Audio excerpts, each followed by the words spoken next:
के मंत्री। इस पद का उल्लेख भी संविधान के भाग 6 में है। संविधान के कौन से भाग में है? यस। इस पद का उल्लेख भी भाग 6 के अंतर्गत है। भाग 6 का नाम क्या है? राज्य। अब इस भाग 6 में कौन से अनुच्छेदों में इसका उल्लेख है और कौन से अनुच्छेदों में इसके कर्तव्य हैं और इसका क्या क्या कार्य रहता है, किस तरह इसका रोल रहता है, ये समझना है। पहले लिखना है, समझो, फिर आराम से लिखने के लिए भी टाइम लगेगा आपको ना। देखो सर, अनुच्छेद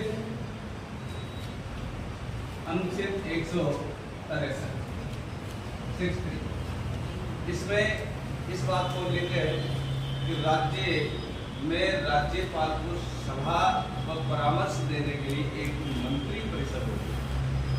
इसका उल्लेख है मंत्री परिषद से होता है। समझ में आया? क्या लिखा हुआ है? राज्य में राज्यपाल को परामर्श देने के लिए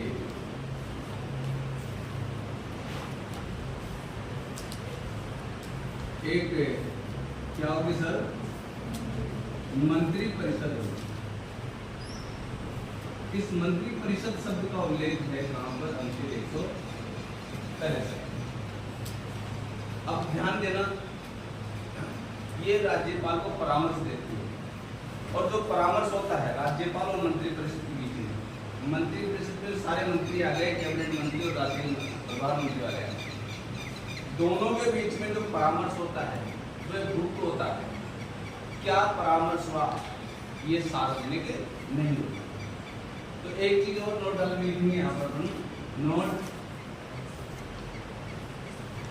राज्यपाल और मंत्री परिषद के बीच में क्या परामर्श हुआ वह सार्वजनिक नहीं होता। इसको कोर्ट में चुनौती भी नहीं दी जा सकती और इसके लिए कोई संविधान में कोई अनुच्छेद भी नहीं है। तो मेरे दोस्तों, मैं बात कर रहा हूं कि राज्यपाल और मंत्री परिषद, राज्यपाल और मंत्री परिषद के बीच में क्या वार्ता हुई या क्या परामर्श हुआ,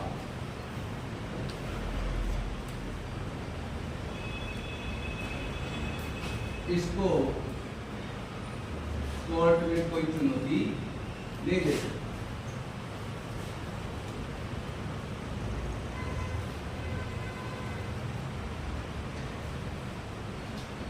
साथ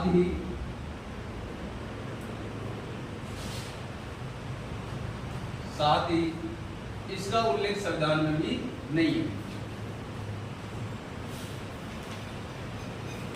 इसका उल्लेख परामर्श का, इसका क्या परामर्श हुई, इसका उल्लेख संविधान में भी नहीं है।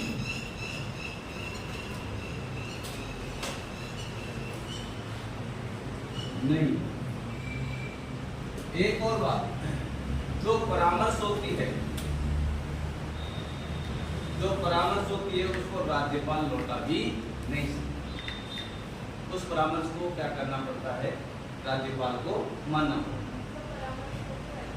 एडवाइस, जो भी सलाह मशवरा होता है राज्यपाल और मंत्री परिषद के बीच में, उसको मंत्री परिषद को जो बात कहनी होती है राज्यपाल को, वो बात गुप्त रहती है और वो जो परामर्श होता है उसको राज्यपाल को मानना भी पड़ता है।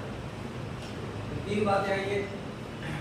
जो कोई परामर्श होता है उसको कोर्ट में चुनौती नहीं दी जा सकती, साथ ही इसका उल्लेख संविधान में कहीं कोई अनुच्छेद में भी नहीं है और उस परामर्श को राज्यपाल लौटा भी नहीं सकता।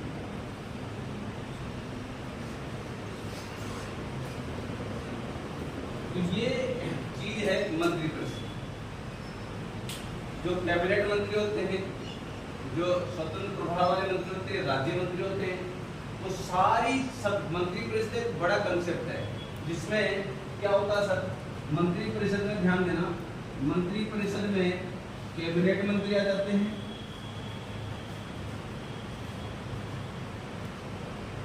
स्वतंत्र प्रभार वाले आ जाते हैं और राज्य मंत्री भी आ जाते हैं। तो इस तरह पूरी मंत्री परिषद में कौन कौन से आ गए, कैबिनेट मंत्री भी आ गए, स्वतंत्र प्रभार वाले मंत्री भी आ गए और राज्य मंत्री भी आ गए।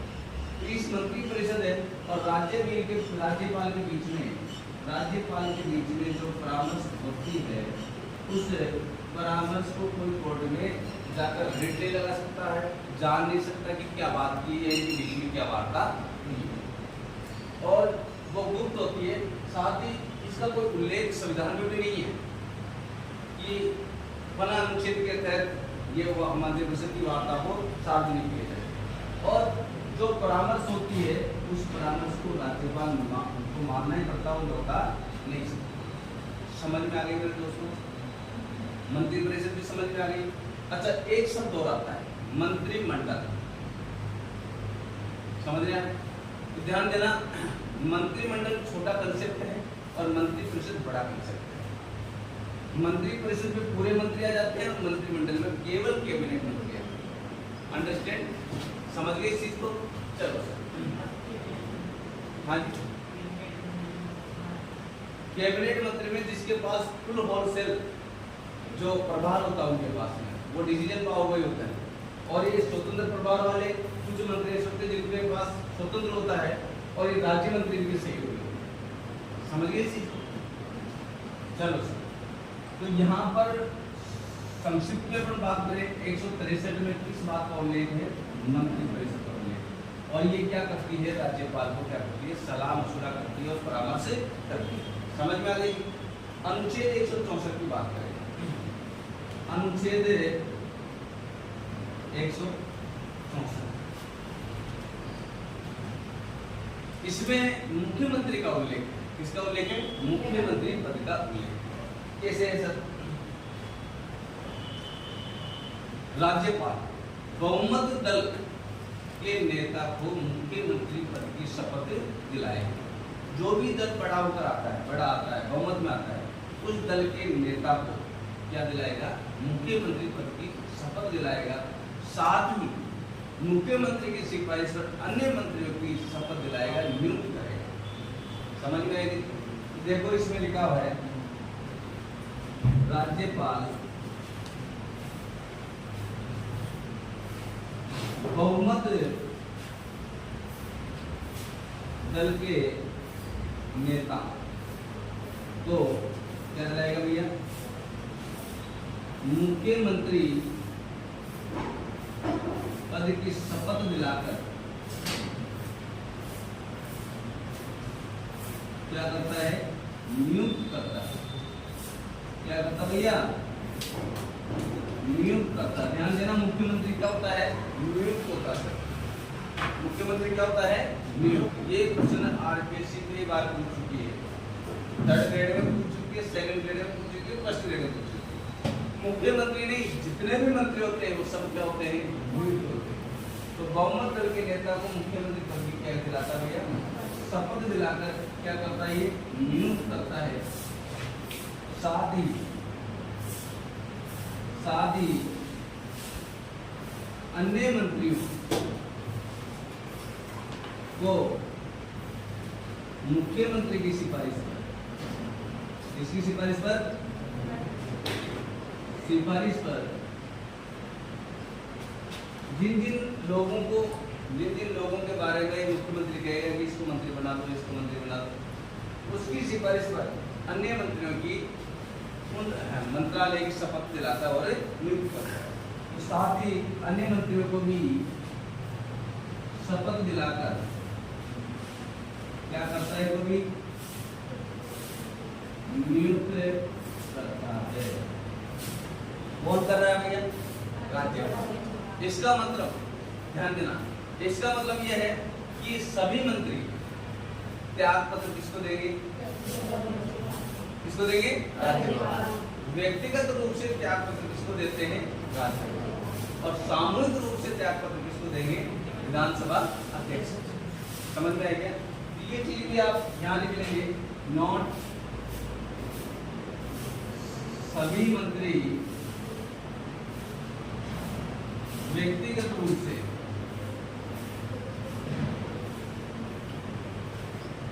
अपना त्याग पत्र किसको देते हैं? राज्यपाल को देते हैं। और या ऐसे कह सकते हैं या राज्यपाल पर निर्भर होते हैं।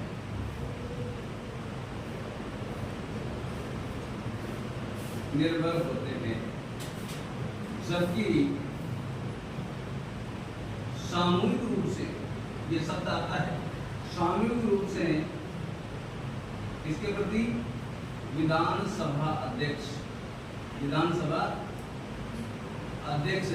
के प्रति उत्तरदायी होते हैं। समझ में आएगी? सभी मंत्री एक साथ इस्तीफा देना चाहेंगे तो किसको देंगे? विधानसभा को जाएगा। और अगर एक मंत्री इस्तीफा देना चाहे तो किसको देगा? इस्तीफा दिलाने में अहम भूमिका किसकी होती है? जो नियुक्त करवाता है वही पद से हटवाता भी है। समझ में? नियुक्त कौन करवाता है? ना मुख्यमंत्री की सिफारिश पर राज्यपाल नियुक्त करता है, तो हटवाने में मुख्य रोल किसका होता है? समझ में आएगी जी?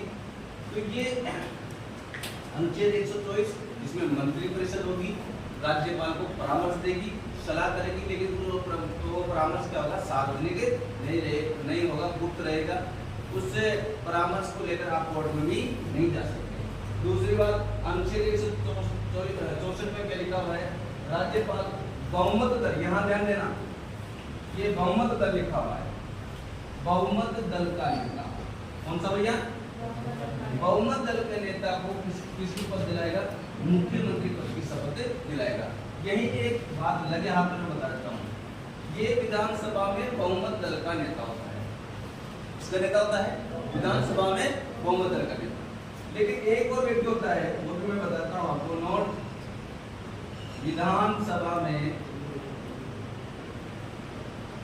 बहुमत प्राप्त व्यक्ति कौन होता है? बताइए कौन होगा?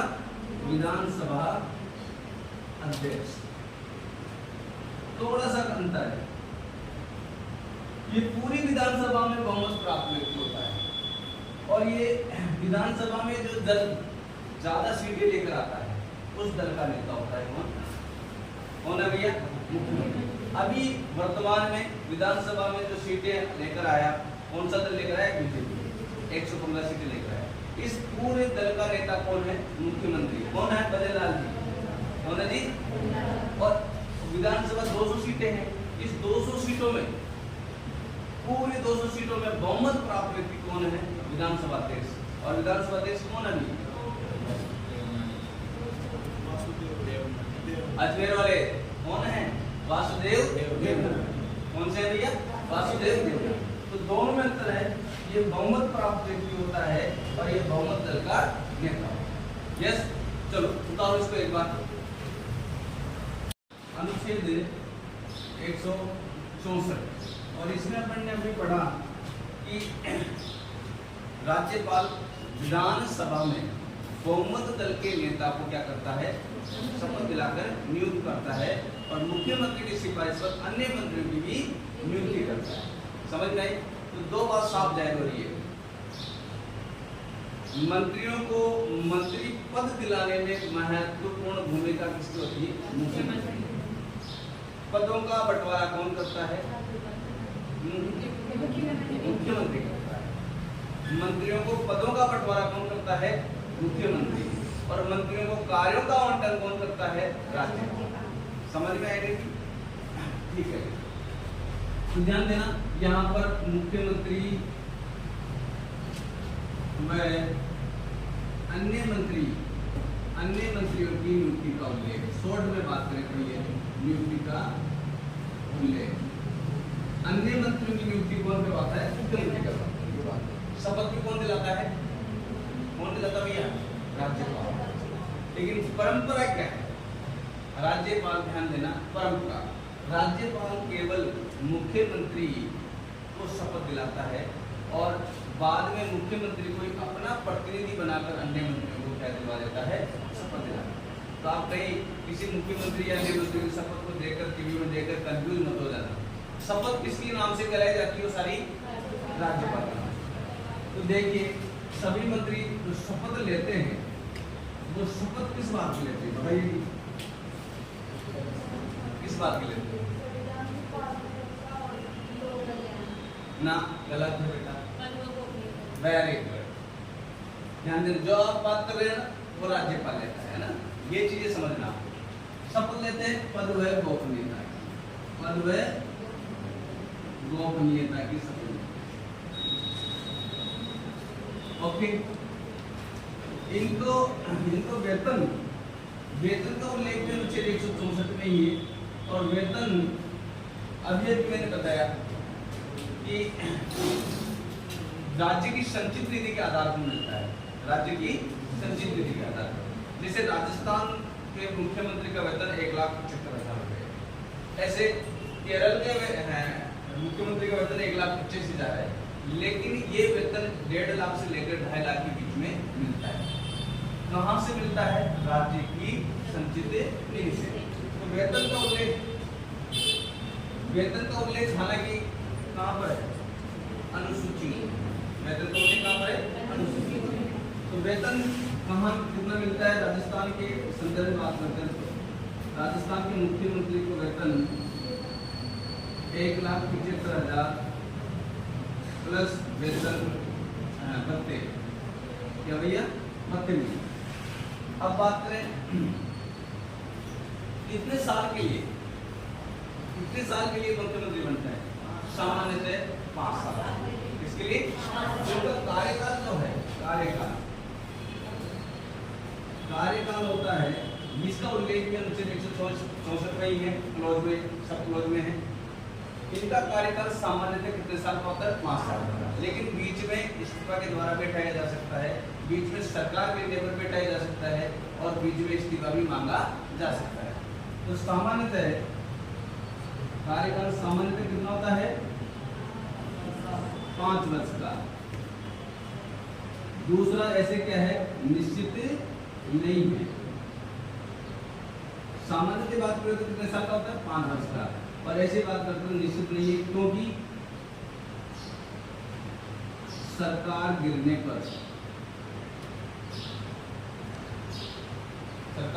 पर कार्यकाल समाप्त हो जाता है।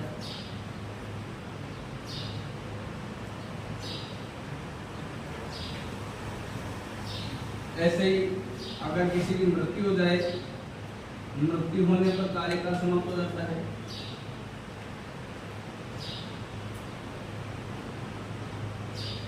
या फिर इस्तीफा या त्याग पत्र, जिसको बोलेंगे अपन, त्याग पत्र देने पर कार्यकाल समाप्त हो जाता है। तो ये कार्यकाल की बात है। कार्यकाल ध्यान देना, सरकार गिर जाती है तो समाप्त हो जाएगा, मृत्यु हो जाए तो कार्यकाल समाप्त हो जाएगा। मुख्यमंत्री व अन्य मंत्री की बात करें। इस्तीफा की बात करें तो इस्तीफा किसको देते हैं? व्यक्तिगत रूप से इस्तीफा किसको देते हैं? ये राज्यपाल। और सामूहिक रूप से किसको देते हैं? किसको? विधानसभा अध्यक्ष। किसको भैया? विधानसभा अध्यक्ष। अब बात करें कि इसी में उल्लेख है कि मुख्यमंत्री कितने मंत्रियों की नियुक्ति करवा सकता है। ये मूल संविधान में नहीं थी, मूल संविधान में नहीं थी। कितने मंत्रियों की नियुक्ति करवा सकता है? कितने मंत्रियों की नियुक्ति हो, ये बात मूल संविधान में नहीं थी। अपने अपनी मर्जी के अनुसार ले लेते थे, मूल संविधान में नहीं थी। तो कब आई? ध्यान देना, नोट एक संविधान संशोधन हुआ था, 91वां संविधान संशोधन, समझना 91वां संविधान संशोधन 2003। इसमें ये संशोधन हुआ कि केंद्र में भी लोकसभा सीटों का 15% और राज्यों में विधानसभा सीटों का 15% ही मंत्री बनाए जा सकते हैं। केंद्र में कितना? लोकसभा सीटों का 15%, राज्य में कितना? विधानसभा सीटों का 15% ही मंत्री बनाए जा सकते हैं। तो देखो क्या है इसमें कि केंद्र में लोकसभा सीटों का तथा राज्य में 15% सीटों का 15% मंत्री बनाए जा सकते हैं। देखो प्रधानमंत्री अगर मंत्रिमंडल बनाएगा तो केंद्र की लोकसभा सीटें, लोकसभा सीटें कितनी है? कितनी? 545 है ना? उसके 15% समझ में आ गई। राजस्थान के संदर्भ में बात करें, जैसे राजस्थान में विधानसभा सीटें हैं कितनी? राजस्थान में कितनी है? अरे विधानसभा सीटें कितनी है राजस्थान में? 200 है। तो 200 का 15% कितना होगा? कितना होगा भैया? 30 मंत्री, जिसमें 1 + 29, समझ में आ गया क्या? एक मुख्यमंत्री और 29 अन्य मंत्री हो सकते। समझ में आया क्या? 30 मंत्रियों से ज्यादा एक भी मंत्री नहीं हो सकता। ये कौन से संविधान संशोधन के द्वारा आया है? कौन सा संविधान संशोधन द्वारा? याद रखना है। अभी सीईटी ग्रेजुएशन लेवल में आया था कि उच्च न्यायालय के न्यायाधीशों के जो उम्र है वो 62 वर्ष से 65 वर्ष करने की उम्र कौन से संविधान संशोधन के द्वारा निर्धारित की गई। तो ऐसे प्रश्न आ जाते हैं। समझ में आया क्या? तो प्रश्न आ जाए। और ये आरएस में भी आया हुआ क्वेश्चन में, आरएस 2023 में कौन से संविधान संशोधन के द्वारा? 91वें संविधान संशोधन के द्वारा अधिकतम मंत्री कितने हो सकते हैं? कितने भैया? हाँ, लेकिन कम से कम कितने होने जरूरी है? ये भी आरएस 2023 में है। कम से कम कितने मंत्री हो सकते हैं? कितना? 12। ये अनिवार्य है, 12 से कम आप नहीं कर सकते। ये भी आरएस 2023 में आया है। तो कम से कम, अधिकतम तो अपन नहीं कर दिया, कितना? 30%।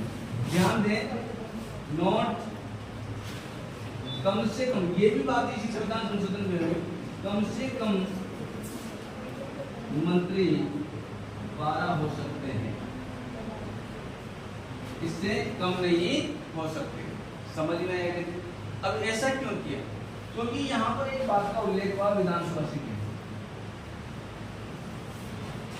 अब बात करें अपन, जैसे दिल्ली विधानसभा सीटें 70 सीटें और 70 सीटों का 15% कितना होता है जी? 15% कितना होता है? 15 7 105, मतलब 11 मंत्री। कितने? 10.5 मंत्री, मतलब 11 मंत्री। तो वहां पर तो 12 सीटों से कम है। तो ये निश्चित कर दिया गया कि कम से कम कितने होने चाहिए? 12 मंत्री तो होंगे ही होंगे।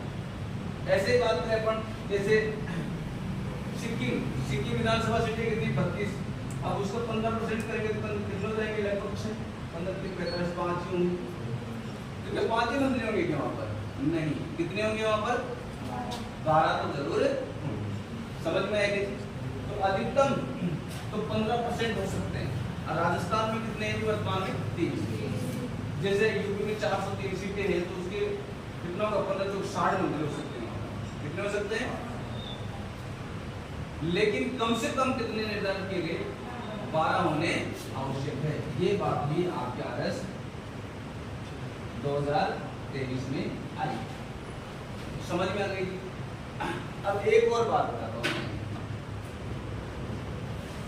इन मंत्रियों की बात आ गई तो मैं थोड़ा सा संक्षेप में बताता हूँ मंत्रियों पदों का वर्गीकरण है, पदों का आवंटन है। लिखो ना, पदों का आवंटन कौन करवाता है भैया? मंत्रियों को पदों का आवंटन कौन करवाता है? पद कौन दिलाता है? अरे मंत्रियों को पद कौन दिलाता है? मुख्यमंत्री। और कार्य का आवंटन कौन करवाता है? मंत्रियों को कार्यों का आवंटन कौन करता है? ये भी अनुच्छेद 166 में है। वह कौन है? राज्यपाल। ये एक्स्ट्रा बात है, लेकिन जो बात बताना चाह रहा हूँ वो अब है। ये तो विधानसभा सीटों का 15% आ गया। कौन सा संविधान संशोधन सर? कौन सा है? 91। कब हुआ ये भी याद रखना लड़के, ध्यान देना। 2003। कम से कम कितने होंगे? 12। अधिक से अधिक 15। एक बात हो रहा है, 94 संविधान संशोधन 2006। 94 संविधान ज्यादा हो जाए तो बता देना भाई ना। 2006 इसमें संसद ने एक बात और एक निर्णय हो रहा है संविधान संसद के द्वारा, सुप्रीम कोर्ट ने निर्णय दिया, संसद द्वारा संशोधन करवाया गया कि एक तो है कौन सा? छत्तीसगढ़, झारखंड, बिहार को बता दिया। 4 राज्य ऐसे हैं जहां पर जनजातीय मंत्री बनाना अनिवार्य है। क्या भैया? कौन सा? जनजातीय मंत्री बनाना अनिवार्य है वहां पर। और जगह में तो बोली है या नहीं, लेकिन 4 जगह 4 मंत्री राज्य ऐसे हैं जहां पर जनजातीय मंत्री बनाना बहुत जरूरी है। यहाँ ध्यान देना, इस संविधान संशोधन के द्वारा इस बात का उल्लेख हुआ, जनजातीय मंत्री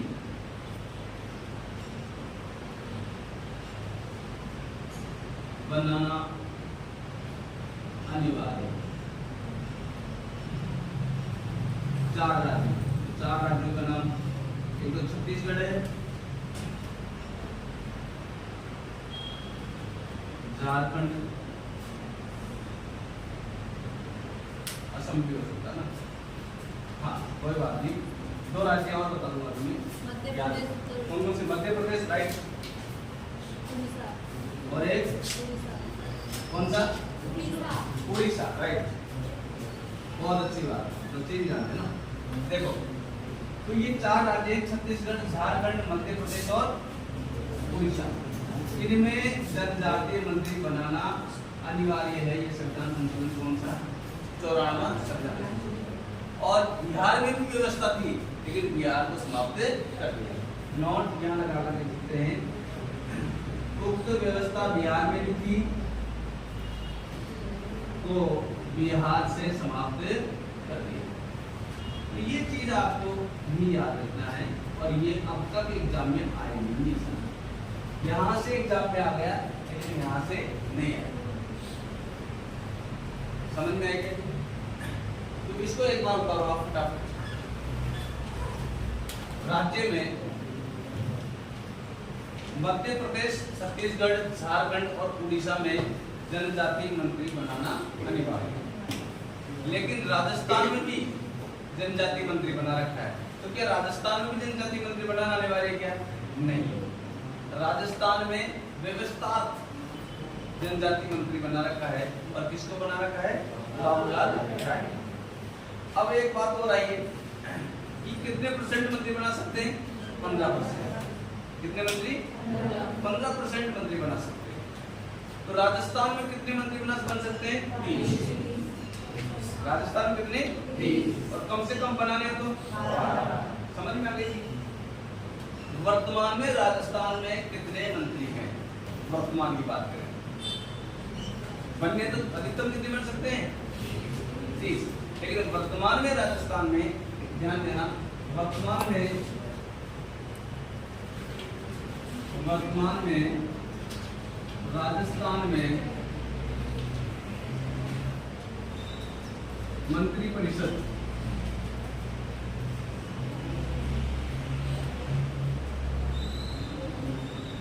बोले कितने मंत्री है भैया? 24 मंत्री। कितने हैं? 24 मंत्री। देखो 24 में से 9 कम करो, कितने ले? 15। तो 15 तो कैबिनेट मंत्री है। 15 तो क्या है भैया? कैबिनेट मंत्री। और 4 स्वतंत्र प्रभार मंत्री हैं और 5 राज्य मंत्री। कितने हैं टोटल? 24। और कितने बना सकते हैं तक? 6 बताया ना, 6 मंत्री और बना सकते हैं चाहे तो बदल लाल सरकार। समझ में आएगा? तो वर्तमान में कितने मंत्री भैया? 24 मंत्री हैं राजस्थान सरकार में। ये थोड़ी सी राजस्थान की चर्चा की। आगे बात करें, अपन ने मंत्री और अन्य मुख्यमंत्री और अन्य मंत्री की नियुक्ति के संबंध में बात कर ली, शपथ के संबंध में बात कर ली, कार्यकाल के संबंध में बात कर ली, योग्यता के संबंध में। योग्यता क्या हो? भारत का नागरिक। और उम्र कम से कम कितनी हो? 35 साल। क्योंकि हालांकि विधानसभा सदस्य बनने के लिए जो उम्र निर्धारित की है वो 25 ही है, लेकिन 25 साल के व्यक्ति को मुख्यमंत्री नहीं बनाया जा सकता। क्यों? क्योंकि इस बात का उल्लेख है कि मुख्यमंत्री बनने वाले व्यक्ति को 10 साल का राजनीतिक अनुभव होना चाहिए। इस तरह कौन सी कितनी साल की उम्र है? 35 साल। अब हमने शपथ की बात की और कितने मंत्री हो सकते हैं इसकी बात की। राजस्थान के संबंध में मंत्रियों की बात की, 91वां संविधान संशोधन की बात की, 94वां संविधान संशोधन की बात की। अब बात करते हैं अनुच्छेद 167। ये आरपीएससी क्वेश्चन है, सेकंड ग्रेड का क्वेश्चन आया हुआ है आरपीएससी में कि मुख्यमंत्री के कर्तव्यों का उल्लेख कहां पर है? मुख्यमंत्री के कर्तव्यों का उल्लेख है।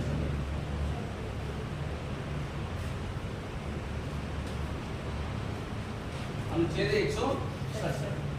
अब क्या कर्तव्य होते हैं मुख्यमंत्री का? पहला कर्तव्य है कि जैसी सरकार चल रही है सारी सरकार की सूचनाओं वो कहां पर इसको उपलब्ध कराना? राज्यपाल को। समस्त सूचनाओं को राज्यपाल को सूचना देना।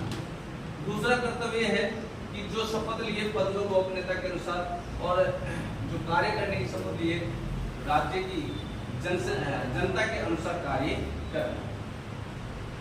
और तीसरा है कि अगर सरकार सही तरीके से नहीं चला पा रहा है राज्य मुख्यमंत्री, तो उसकी भी सूचना किसको देना? किसको सूचना देना भैया? राज्यपाल को सूचना देना। तो ये जितने भी कार्य हैं, जितने भी सूचनाएं देना है, ये सारी सूचनाएं राज्यपाल को देता है और ये मुख्यमंत्री का क्या होता है भैया? कर्तव्य। तो देखते राज्य के शासन संचालन की समस्त सूचनाएं एवं शपथानुसार कार्य करने का कर्तव्य की सूचना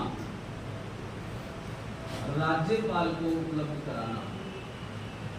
राज्यपाल को उपलब्ध कराने का कर्तव्य है। मुख्यमंत्री का कर्तव्य है।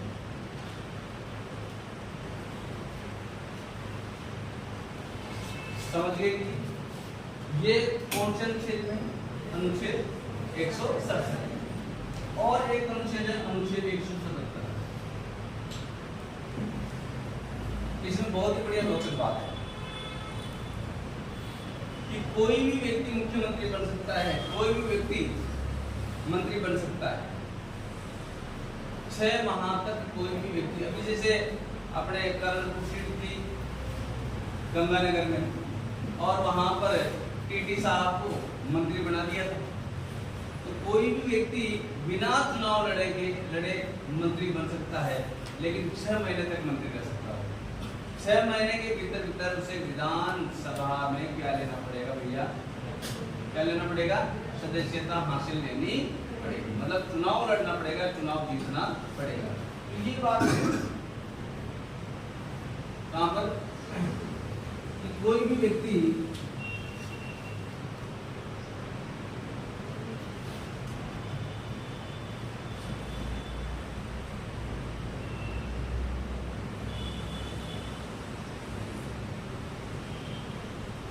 मुख्यमंत्री व अन्य मंत्री बन सकता है।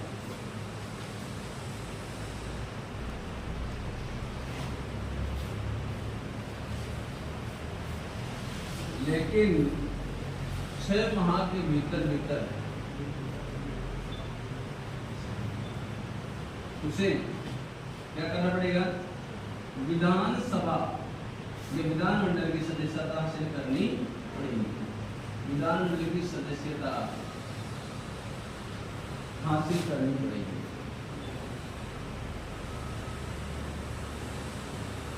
एक बात हो, जितने भी मंत्री होते हैं वो दोनों सदनों में भाग लेते हैं।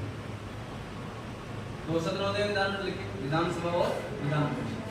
दोनों सदनों में भाग ले सकते हैं, लेकिन जब वोट डालने की बात आए, अपने मत का प्रयोग करने की बात आए, तो वह उसी सदन में वोट देगा जिस सदन का वो सदस्य है। समझ रहे हैं आप?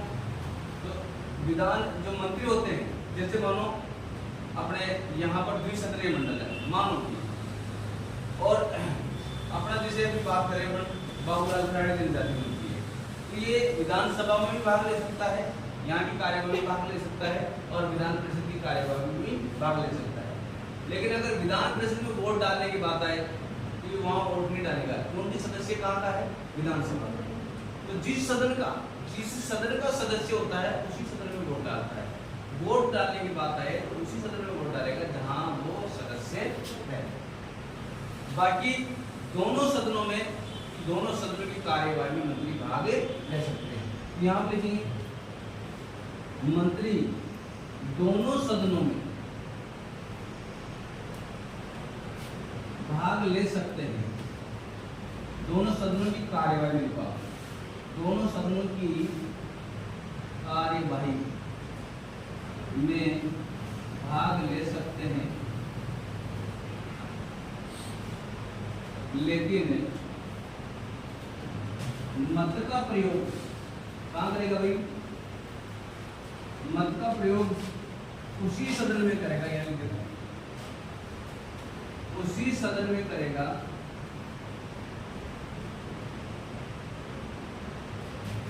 जिस सदन का वह सदस्य है, जिस सदन का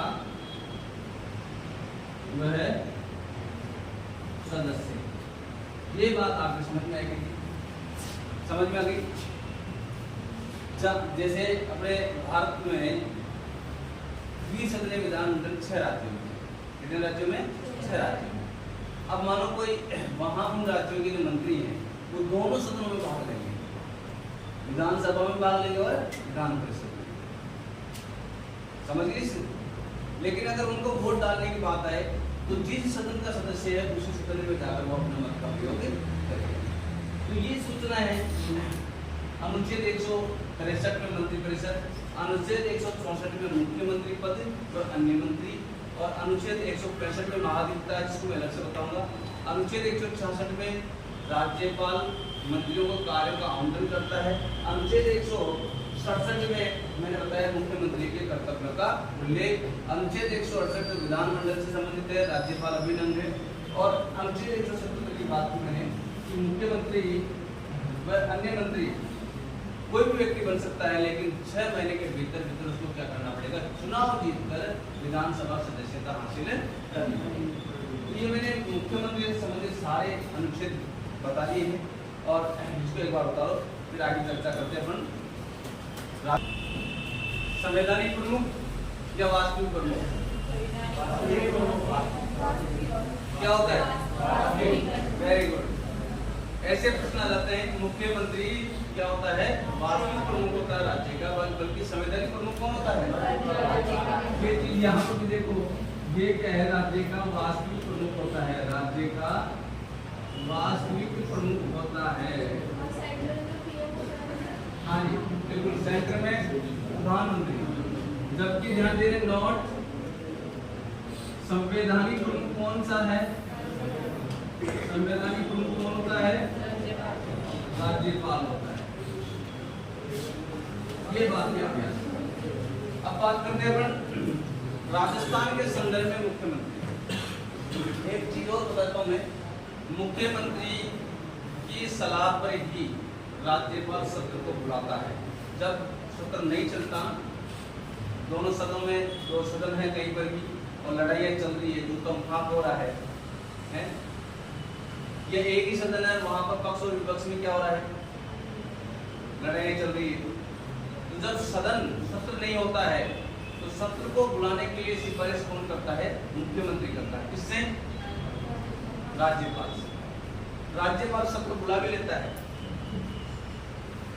सत्र के चाहे तो अवसान भी कर सकता है, सत्र को बुलाता है, अवसान करता है, लेकिन सत्र की बैठकों को स्थगित कौन करेगा, विधानसभा अध्यक्ष।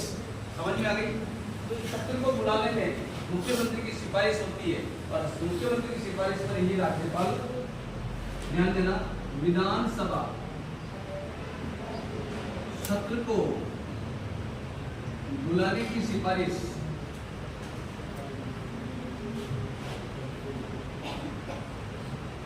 मुख्यमंत्री राज्यपाल को करता है। तत्पश्चात राज्यपाल सत्र को बुलाता है, उस सत्र का अवसान कर सकता है, लेकिन बाद में जो काम करेगा राज्यपाल इसकी सिफारिश पर नहीं करेगा। समझ गए। और विधानसभा अध्यक्ष की करेगा तो उसकी सिफारिश पर नहीं करेगा। अब बात करें राजस्थान के संदर्भ में मुख्यमंत्री। राजस्थान के संदर्भ में मुख्यमंत्री, सुनना, राजस्थान का एकीकरण 1 नवंबर 1956 को हुआ। उस समय कौन था मुख्यमंत्री? 1 नवंबर 1956 के समय, एकीकरण के समय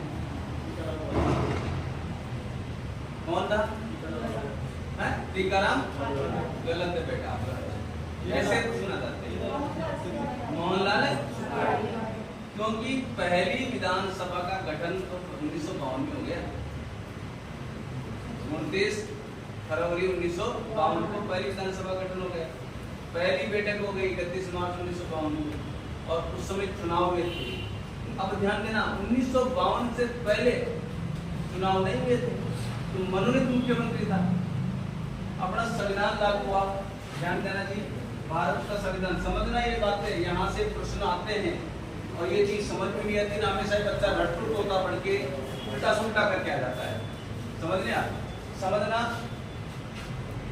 संविधान लागू हुआ कब? संविधान लागू हुआ, संपूर्ण संविधान की बात करें ना, संपूर्ण संविधान लागू हुआ कब? 26 जनवरी 1950। इस समय क्या राजस्थान विधानसभा गठित हो गई थी? नहीं, इस समय एकीकरण चल रहा था। और ध्यान देना, इस समय ध्यान देना, 26 जनवरी 1950 को राजस्थान का कौन से एकीकरण का चरण था? बताओ यार, ऐसे मत करो। कौन सा था? अरे छठा चरण था। कौन सा चरण था? तो ध्यान देना, राजस्थान के एकीकरण, राजस्थान के एकीकरण का छठा चरण था। कौन सा चरण? समझ में आएगी। इस समय राजस्थान में विधानसभा का गठन नहीं हुआ था सर, विधानसभा का गठन नहीं हुआ। इस समय की बात है। तो इस समय के राजस्थान का मुख्यमंत्री नहीं था क्या? बताओ। ध्यान देना, इस चरण के समय और इस चरण से पहले बात कर रहा हूं, इस चरण से पहले मुख्यमंत्री नहीं हुआ करता था। कौन हुआ करता था? प्रधानमंत्री। कौन हुआ करता था? हाँ। तो छठे चरण से पहले पूर्व में कौन होता था? प्रधानमंत्री। और प्रधानमंत्री कौन था उस समय? बताओ देखो। हीरालाल शास्त्री, जो कब से बन गया था?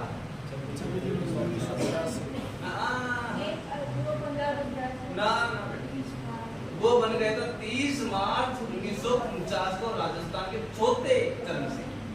कब बन गया था? और उसने पहली बार शपथ ली थी 7 अप्रैल 1949। इससे पहले प्रधानमंत्री थे कौन? हीरालाल शास्त्री थे प्रधानमंत्री। आरपीएससी सेकंड ग्रेड में पूछा गया 2014 में, राजस्थान का प्रधानमंत्री कौन था? जब बच्चों ने देखा प्रधानमंत्री, लगा कि गलत शब्द, आरपीएससी गलत छापा। राजस्थान के प्रधानमंत्री कौन थे? हीरालाल शास्त्री। समझ में आई? कब से पहले? 26 जनवरी 1950 से पहले। मतलब ये थे 30 मार्च 1949 की बात है। और इन्होंने शपथ ले ली थी, ये भी बताता हूँ, 7 अप्रैल 1949। है ना बेटा? समझ में? ये उस समय प्रधानमंत्री थे।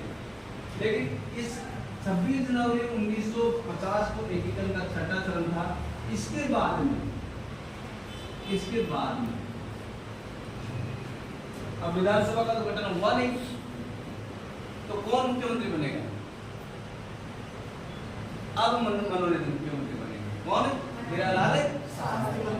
राजस्थान के पहले प्रथम मुख्यमंत्री कौन थे? हीरालाल शास्त्री। लेकिन मनोनीत थे। क्या थे? समझ में आएगी? तो राजस्थान के प्रथम मुख्यमंत्री कौन थे? बताइए जी। वो थे हीरालाल शास्त्री। लेकिन ये क्या थे? मनोनीत। चुनाव हुआ ही नहीं। क्यों नहीं हुआ? क्योंकि इस समय तो विधानसभा का गठन हुआ ही नहीं। समझ में? ये मनोनीत थे। अब मुझे थोड़ी सी जानकारी दीजिए, हीरालाल शास्त्री कहाँ से थे? ऐसे प्रश्न आते हैं, कहाँ से थे? बताओ। जोबनेर से थे या कहाँ से थे? ये याद रख लेना, जोबनेर। आपने वो कौन सी माता है? ज्वाला। कौन सी माता? ज्वाला। जोबनेर से थी। यस, यहाँ तक समझ में आ गया। 26 जनवरी से लेकर 1952 तक मनोनीत मुख्यमंत्री रहे कौन? हीरालाल शास्त्री। 52 की बात नहीं कर रहा, बीच में एक और लफड़ा हुआ था। बीच में 51 में एक आईसीएस अधिकारी को मनोनीत मुख्यमंत्री बना के भेज दिया था। कौन सा? वीएस वेंकटाचार्य। कौन सा था भैया? वीएस वेंकटाचार्य। ध्यान देना, इनके बाद से दूसरे मनोनीत मुख्यमंत्री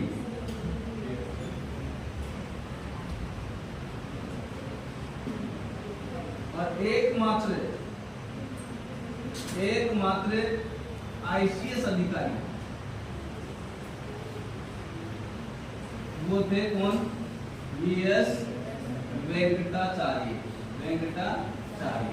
अब ये प्रश्न आया हुआ सर, वीएस वेंकटाचार्य कौन सी रियासत से संबंधित थे? आरएस में प्रश्न आया हुआ। अब देख लो आपका नॉलेज, ये वीडियो बनने की वजह से मैं दे रहा हूँ दादा, बाकी आपको बताने की जरूरत नहीं थी। आरएस लेवल पे कुछ नहीं। कहाँ से थे ये? जोधपुर रियासत से। समझ रहे हैं आप? आईसीएस अधिकारी कौन था? वीएस वेंकटाचार्य। ये दूसरे मनोनीत मुख्यमंत्री। पहले कौन से? हीरालाल शास्त्री। समझ में आएगा जी? अभी भी विधानसभा का गठन नहीं हुआ, और विधानसभा का गठन कब हुआ? विधानसभा का गठन हुआ सर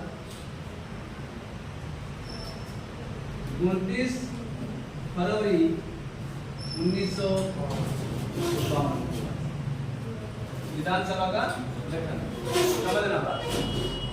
और गठन होने के बाद में पहली बैठक मतलब वोट पड़ गए और पहली बैठक हुई प्रथम बैठक।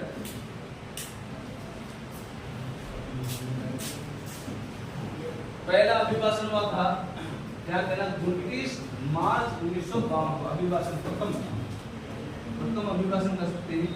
ये पहली बैठक सत्र चल गया था 31 मार्च को, ये प्रथम बैठक आ जाए तो आपको लिखना है 31 मार्च 1952। ये सत्र लिख देता हूं मैं, ये सत्र चल गया था। इस समय ध्यान देना, मुख्यमंत्री बनकर आए थे निर्वाचित मुख्यमंत्री बनकर कौन आए? प्रथम निर्वाचित मुख्यमंत्री। प्रथम निर्वाचित मुख्यमंत्री बताइए सर कौन थे? बस कौन है? टीकाराम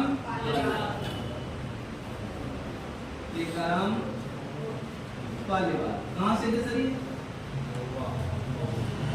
कहाँ से थे? दौसा से थे, महुआ दौसा से। कहाँ से थे? महुआ दौसा से। और इनको किस नाम से जाना जाता है? Little chief minister. किस नाम से जाना जाता है? Little chief minister. क्यों कहते हैं?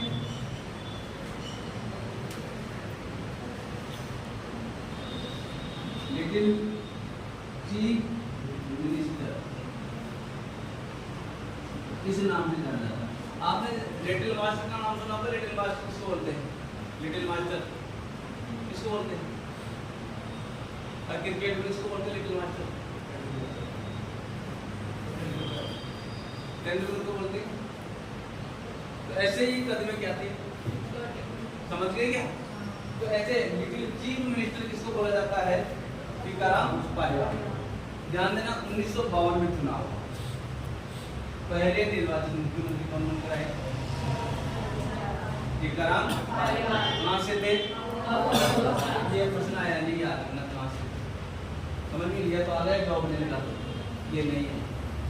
आगे बात करते हैं। 1952 के समय जब चुनाव हुआ, 17 सीटें ऐसी थी। 17 सीटें ऐसी थी। अच्छा, कितनी सीटों पर चुनाव हुआ ये बताओ? सीटें कितनी थी इस समय? प्रथम विधानसभा के समय सीटें थी चुनाव, सीटें 160। कितनी थी? 160। और इन 160 सीटों में से 17 सीटों पर क्या हुआ? ऐसे प्रत्याशी हुए जो दो जगह से जीत कर आ गए। समझ में आई? तो 17 सीटों पर क्या हुआ भैया? 17 सीटों पर उपचुनाव हुए। अभी तो होंगे ना, अभी चुनाव नहीं होंगे क्या कुछ? अभी राजस्थान में 7 सीटों पर उपचुनाव है। अपना देवरी वगैरह तो क्या है, खाली पड़ी है। ऐसे 17 सीटों पर क्या हुआ भैया? उपचुनाव हुए। और ये उपचुनाव कब हुए? 1953। कब हुए भैया? 1953। अब मैं आगे की सूचना देता हूँ, यहीं पर सुनना। इन उपचुनावों में एक महिला पहली बार जीत कर आई, बागीदोरा बांसवाड़ा से। और वो कौन थी? प्रथम महिला विधानसभा सदस्य यशोदा देवी। शाबाश। उपचुनाव में समझना, पूरी चीज रटने से याद नहीं रहता ये सब। उपचुनाव में कब हुए उपचुनाव? 1953 में। ये भी सर पूछे रहता है। तब कितनी सीटों पर हुआ? 17 सीटों पर हुआ। ये भी प्रश्न पूछे जाता है। में बागीदोरा बांसवाड़ा से, कहाँ से भैया? बांसवाड़ा से प्रथम महिला कौन थी? यशोदा देवी। प्रथम महिला विधानसभा सदस्य कौन है? यशोदा देवी।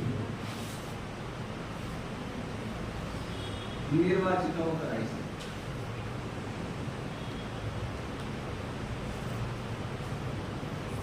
फिर एक सीट खाली हो गई थी। 1954 की बात है।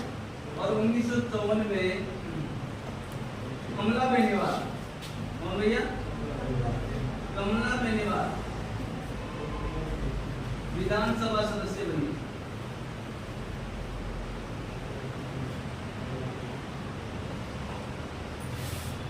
जिसको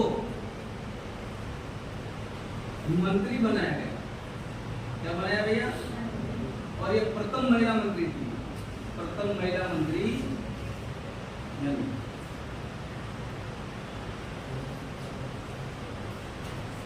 और भैया कमला नेहरू। तो देखिए प्रथम आम चुनाव कब हुए, उपचुनाव कब हुए? 1953 में। पहली महिला कौन बनकर आई? यशोदा देवी। पहली महिला मंत्री कौन बनकर आई? महिला मंत्री कमला। जन सीट कितनी थी? 160। पहला निर्वाचित मुख्यमंत्री कौन बनकर आया? टीकाराम पालीवाल। इससे पहले दो मुख्यमंत्री बन चुके थे, कौन कौन? हीरालाल शास्त्री और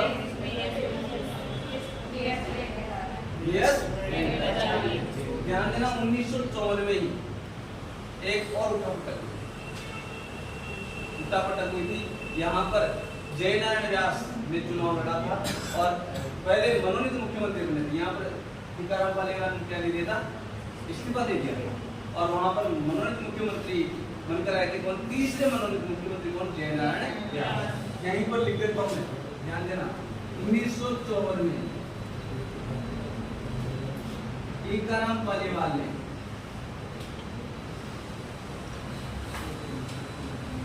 के इस्तीफा देने के कारण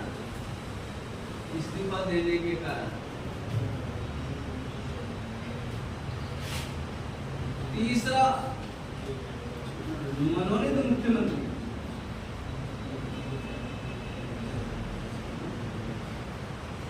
कौन बना था? जयनारायण व्यास।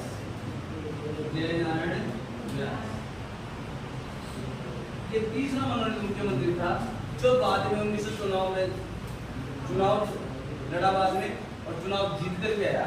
ये मनोनीत भी है और बाद में चुनाव भी बाद में चुनाव जीतकर निर्वाचित मुख्यमंत्री बना।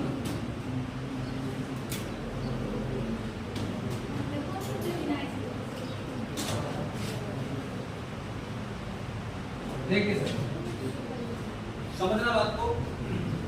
जयनारायण व्यास मनोनीत मुख्यमंत्री भी बना और बाद में चुनाव जीतकर निर्वाचित मुख्यमंत्री बना। तो एकमात्र ऐसा मुख्यमंत्री जो मनोनीत भी रहा और निर्वाचित भी रहा, वो कौन था? जयनारायण व्यास। मैं आपको ओरिजिनल घटना बता देता हूँ। जयनारायण व्यास जो थे वो स्वतंत्रता आंदोलनकारी थे और यूं कहें अपन प्रजामंडलों में भी इनका बहुत महत्वपूर्ण योगदान था, एकीकरण में भी महत्वपूर्ण योगदान था। लेकिन जब पहली बार चुनाव लड़े तो हार गए थे, तब इनको इस बात का गुस्सा था और टीकाराम पालीवाल की सरकार को क्या कर दिया था? हीट कर दिया था। एक करना समझते क्या है? सरकार को चलने नहीं दिया। मजबूर होकर टीकाराम पालीवाल ने क्या किया? इस्तीफा देना पड़ा और उस समय फिर जयनारायण व्यास को मनोनीत मुख्यमंत्री बनाना पड़ा और बाद में चुनाव लड़े और चुनाव में जीतकर भी आ गए। तो ऐसे मुख्यमंत्री जो मनोनीत भी रहे और निर्वाचित भी रहे कौन थे? कितने मुख्यमंत्री मनोनीत हुए? आज तक कितने मुख्यमंत्री मनोनीत हुए भैया? समझ में आया जी? तो यहाँ तक लिखिए आप और आगे बात करते हैं। मुख्यमंत्री बने कौन? मोहनलाल सुखाड़िया, जिसको राजस्थान का निर्माता भी कहा जाता है और 1954 से लेकर 1900 कब तक? 71 तक। कितने साल? 17 साल। मोहनलाल सुखाड़िया,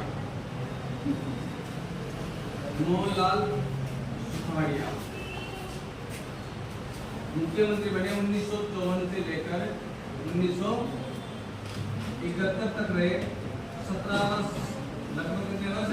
17 वर्ष। और कितनी बार? 4 बार मुख्यमंत्री। ये प्रश्न आ गया है सर, 4 बार मुख्यमंत्री बने। 3 बार कौन कौन बन चुके हैं? 3 बार कौन कौन बन चुके हैं? पहला तो भैरव सिंह शेखावत, दूसरा कौन सा है बताओ? हरदेव जोशी, हरदेव जोशी। और तीसरा कौन सा है? अशोक गहलोत। तो अब तक प्रश्न आ जाए, अब तक 3 बार मुख्यमंत्री कौन बन चुके हैं? ये बने हैं। 4 बार कौन बना?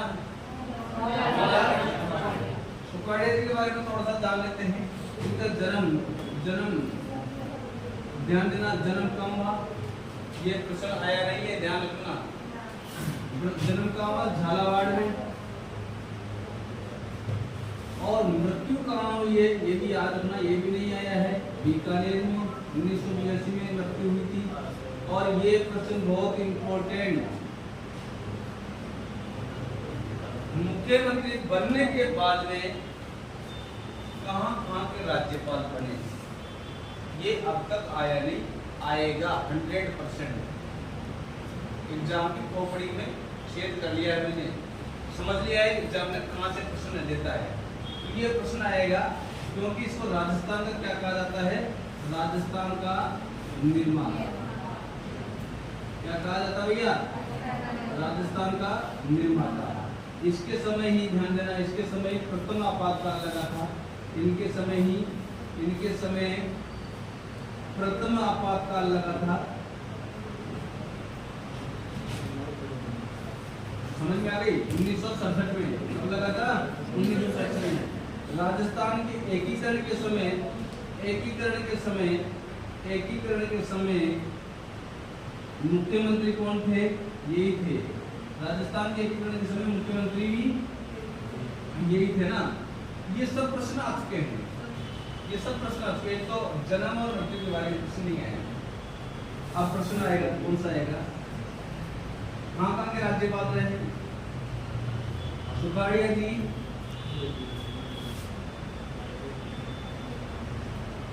मुख्यमंत्री बनने के बाद में आंध्र प्रदेश, तमिलनाडु और कर्नाटक, यहाँ के राज्यपाल बन चुके हैं। ये प्रश्न अब तक आया नहीं, एग्जाम में आएगा। कभी भी आए, साल में, 2 साल में, 3 साल में, समझ गए? क्योंकि सबसे ज्यादा लंबे समय तक रहने वाले मुख्यमंत्री के बारे में प्रश्न पूछा जाता है। ये सारे प्रश्न आ चुके हैं, अब कहाँ से देगा? ये तो ठीक है जी। मृत्यु के बारे में नहीं पूछा, जमीन के बारे में नहीं पूछा। शैक्षिक और राजनीतिक गतिविधियां की नाम द्वारा उदयपुर से आगे बात करें। इनके बाद में कोई मुख्यमंत्री की चर्चा करें तो बरकतुल्लाह अहमद की चर्चा करें। प्रथम मुस्लिम मुख्यमंत्री कौन था भैया? प्रथम मुस्लिम मुख्यमंत्री कौन थे? प्रथम मुस्लिम कह सकते हैं या अल्पसंख्यक कह सकते हैं ना, अल्पसंख्यक ऐसे ही पूछा जा सकता है। मुख्यमंत्री कौन थे? बरकतुल्लाह खां। कहाँ से थे सर ये? जोधपुर से। कहाँ से थे? जोधपुर से। और ध्यान देना, इन्हीं के समय भारत में 1971 में राष्ट्रीय आपातकाल लगा था। ये प्रश्न नहीं आया है, आएगा। भारत में राष्ट्रीय आपातकाल कौन से मुख्यमंत्री के समय लगा था? किसके समय? यस। तो ध्यान देना, इन्हीं के समय राष्ट्रीय आपातकाल कौन से निश्चित कर लगता है? 1971 में लगा ना, 1971 में लगा। और ध्यान देना, इन्हीं की बात करें, पहले मुख्यमंत्री हैं जो पद पे रहते हुए इनकी मृत्यु हुई। एकमात्र मुख्यमंत्री जिनकी पद पे रहते हुए मृत्यु हुई वो कौन थे? एकमात्र मुख्यमंत्री जिनकी मृत्यु पद पे रहते हुए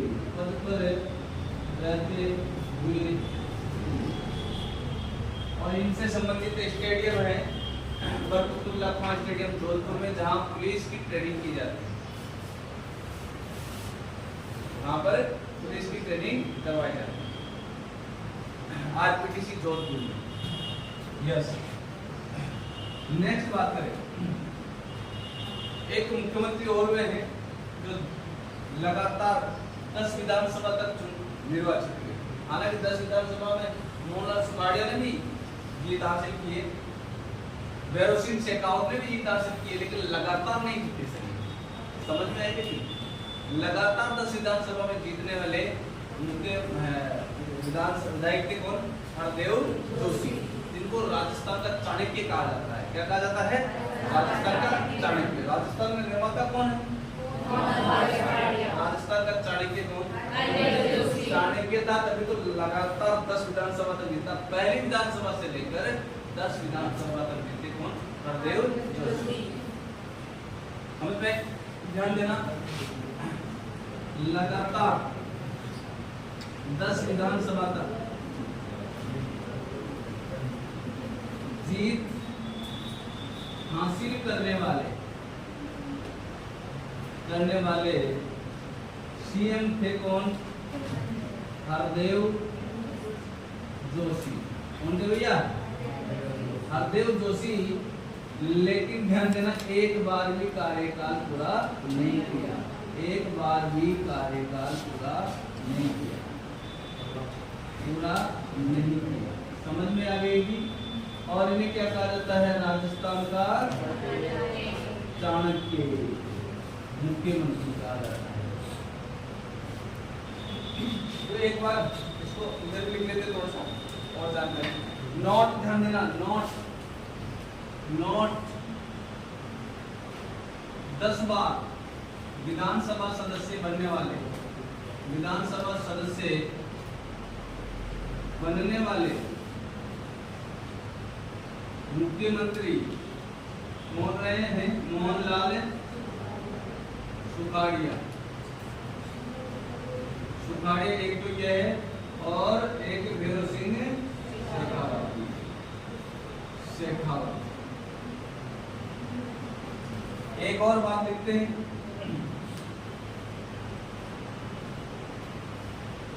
पहला अल्पसंख्यक मुख्यमंत्री कौन था? सॉरी, अल्पसंख्यक तो कौन सा आ गया? बरकतुल्लाह।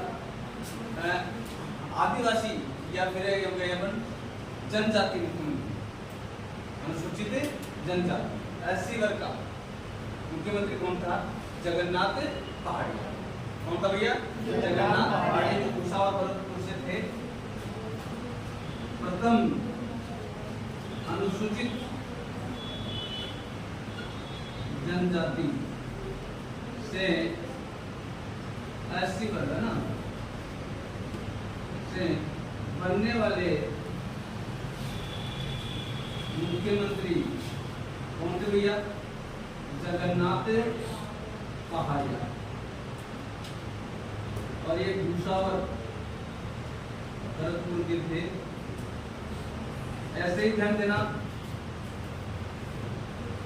ऐसे मुख्यमंत्री जो बाहर के रहने वाले थे वो थे शिवचरण माथुर। कौन थे भैया? शिवचरण माथुर। राज्य के बाहर के रहने वाले प्रथम मुख्यमंत्री कौन थे? शिवचरण माथुर। कहाँ के थे ये? गुना एमपी। कहाँ के थे भैया? गुना एमपी। अच्छा, भैरव सिंह शेखावत की बात करें तो पहले गैर कांग्रेसी मुख्यमंत्री थे कौन? भैरव सिंह शेखावत। प्रथम गैर कांग्रेसी समझते हैं क्या? बीजेपी। समझ में आया क्या? प्रथम गैर कांग्रेसी मुख्यमंत्री कौन? भैरव सिंह शेखावत। बातें कौन कर रहा है? भैरव सिंह शेखावत। कहां से लड़ा था इन्होंने चुनाव? पहला छबड़ा। कहां से? छबड़ा 12 चुनाव लड़ा था। और प्रथम महिला मुख्यमंत्री कौन है? वसुंधरा राजे। प्रथम महिला मुख्यमंत्री कौन है सर? कौन है? Very good. नाम क्यों नहीं लेते थे? डर लगता है क्या? वसुंधरा राजे। कहाँ से चुनाव लड़ती थी? झालदार पाटन। और वर्तमान में मुख्यमंत्री कौन है? जनरल शर्मा। कहाँ से चुनाव लड़ी? सांगानेर से। कहाँ से? सांगानेर। वर्तमान में जो मुख्यमंत्री है वो कौन है? श्रीमान भजनलाल शर्मा। वर्तमान में मुख्यमंत्री भजनलाल जी है ना, भजनलाल शर्मा। कहाँ से? सांगानेर से। और कोई मुख्यमंत्री रहा है क्या? आदिवासी मुख्यमंत्री आ गया, अल्पसंख्यक आ गए। चलो इसको करो एक बार। देखिए